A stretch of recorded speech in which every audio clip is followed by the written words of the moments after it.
What's going on, everybody? Welcome back. MTG here with another episode. If you're new to the channel, hi there. So this base M4 Mac Mini with 16 gigs of unified memory and 256 gigs of SSD has been my main computing device for my home desk setup for the past month, and I have really come to enjoy it. And I really can recommend this, especially at this base, whether you're a student, whether you want it for your home setup, whether you are getting into making content. This is perfect for that.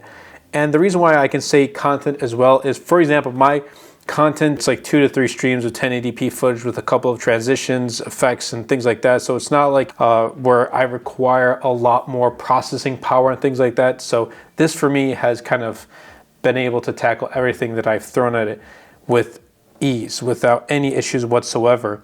I do like that there's 2 USB-C ports right here in the front, the headphone jack. There's a plethora of ports in the back.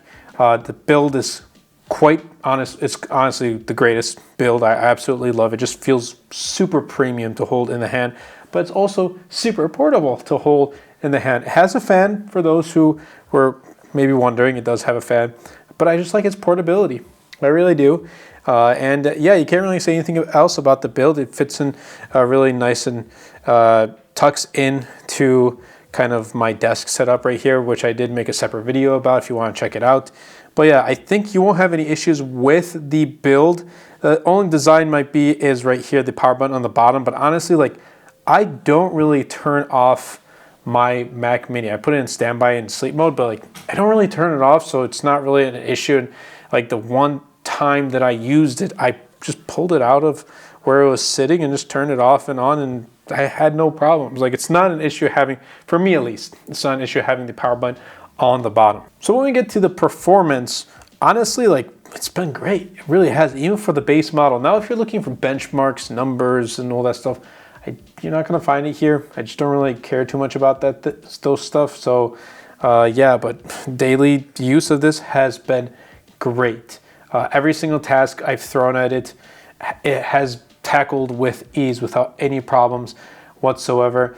Now, I am aware that not everyone is going to perform tasks like video and or photo editing or even coding or whatever it is. So I'm not going to speak just about those things. But in my experience, I have been video editing, and it has been very smooth. It has been very good. Final Cut Pro, 2 to 3 streams of video editing with some transitions, some effects, and I've really had no problems. Like with the exporting speeds, it's been pretty fast. There's really been no hiccups with Final Cut Pro either. So I've been pretty good with that. And actually right behind me, you won't see it on camera, but my cat just opened the door and walked in the room. So yeah, she's just gonna keep me company for the duration of, or the remainder of this video. But recently, I've been using my Mac Mini for watching YouTube videos. Like, I'll use my 32-inch Samsung M8 monitor. I'll have a video open, and I'll also have another tab open and kind of keep my business up to date. I'll make sure everything is, you know, flowing well through Notion, like my daily to-do list, weekly to-do list, making sure I have my videos set and ready. If I have like my bullet points in my video, so I can now push it over to making sure I have a thumbnail ready, and then making sure, you know, it's ready to record and then edit and all that stuff in Notion. Making sure I'm tracking my sponsorships through Notion. I have my long-term to-do list on, like, everything is on Notion. My other YouTube channels, Tesla Volt and Dose of Pokemon, the content that I plan out is all on Notion from there as well. So it has really been a huge tool for me that I've been using to enhance my business and to enhance my productivity, so I can kind of get more work done. And I really do like Notion. This video is not sponsored or anything, but I genuinely do enjoy Notion. I do have some separate templates. I do have like a finance tracker template, social media content planner template. You can check it out in the links in the description down below. They have been very useful for me, and they have definitely helped with the growth of my business. Now, all of that being said, I also do use this for some research for videos, obviously. I've shifted a lot of my video editing work from my M3 MacBook Air to the M4 Mac Mini because I now get to spend more time with the M4 Mac Mini working from home. So that's a huge plus of using the M4 Mac Mini. Now, that being said, Mac Mini is more than capable of editing videos on Final Cut Pro, especially if you're starting to make content. And I've been doing it for the past month. It's been great. Even with 16 gigs of unified memory, even with 256 gigs of SSD, I use an external SSD. I use Samsung T7 SSDs. In fact, I just ordered another one, a 4 terabyte. That's going to come in the mail hopefully in a couple of weeks. But definitely be sure to check out the links in the description down below. I've been using Samsung T7 SSDs for like 4 years now, 3 going on to like 4 years. They've been flawless. I've had no problems with them whatsoever, plenty fast too. So I would personally recommend them. But yeah, use an external SSD if 256 gigs is not enough for you. I've been using and it's been great. And this has kind of overtaken my M3 MacBook Air. It's become my main computing device. And I probably will continue to be using this as my main computing device. I do have a portable monitor and I do have the peripherals like my Logitech MX Master 3. I do have my Magic Trackpad and I have my Logitech MX Mechanical Mini. So I have the peripherals needed to do a portable setup with an M4 Mac Mini. And I might do it maybe on this channel or maybe on Tesla Volt. We'll have to see. But here's what I have to say though, like whether your work consists of PowerPoints, Excel, Word files, or the Google Suite, whether you code, you're doing web developing, you're doing photo or video editing, or you're going to use this for school and your school like homework projects consist of those things, or if you're going to use it for Zoom and for Teams meetings and things like that, this is a reliable machine.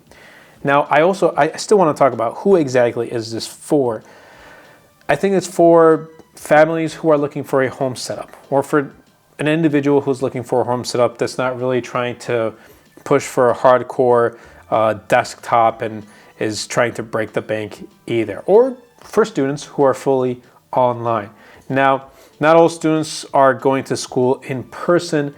I personally finished my college career while I was going to school online. I graduated a little over a year ago, but here's what, even I think about it too, and even if I was continuing school right now, I know that I could have gotten through my college career right now with this M4 Mac Mini, hands down, without any issues. Because here's the thing, I also used the previous M2 Mac Mini while during my college career. I used it for my work, for my business, and for school, and I handled all of my tasks without any problems.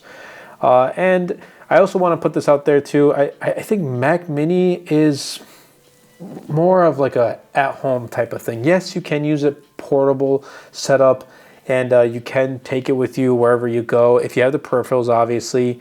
And it's cool. It sounds unique, but in reality, does that make sense? Like, does that make the most sense carrying a Mac Mini and carrying the peripherals with you, or it makes more sense carrying like a laptop? Obviously, I think it makes more sense carrying a laptop. So that's why I say I feel like it's more like a home setup, but and it feels more practical using it at home. But still, I feel like I'm gonna make some sort of content using it as a portable setup, like Tesla collaborating with the M4 Mac Mini type of thing.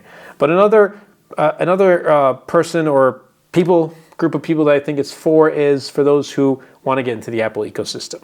They don't want to pay $800, $900, $1,000, $2,000 to get into Mac OS. $599 if you're a student, $499 for the base model, and it's a powerful mini device.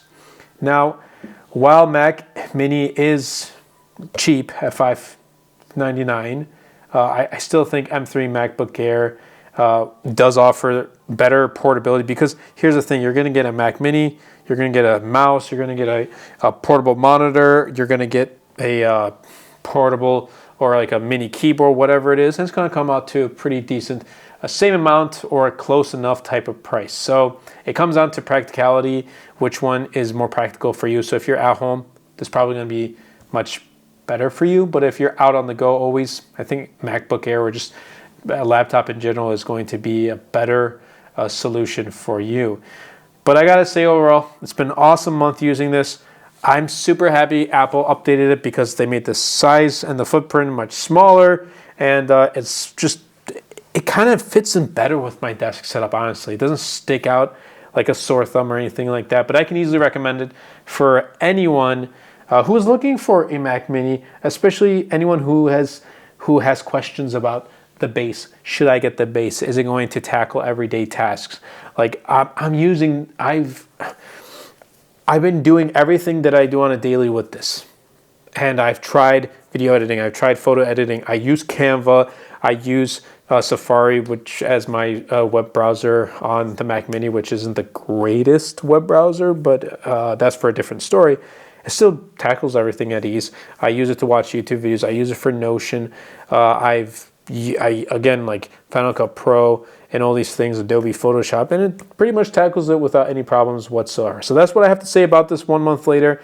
I'm gonna be holding on to this until my workflow gets a little bit more, like I go more in detail and it gets more advanced. I'm probably gonna be sticking with like the M4 Mac Mini base and like the MacBook Air lineup for now. And hopefully I do get to bring in the MacBook Pro lineup here on the channel to showcase to you guys, share my experience about those devices with you, as well as like the Mac Studio and much more powerful computing devices. That's going to happen as the channel continues to grow, and huge shout out to everyone who has subscribed to the channel. It really does mean a lot. But if you did enjoy this video, definitely be sure to subscribe to the channel. If you haven't already, comment down below your thoughts, opinions, whatever it is. Best of all, share this video because it really does help out the channel out a lot. It will help push my content out to more people. That's been it for me, and I'll catch you guys in the next video.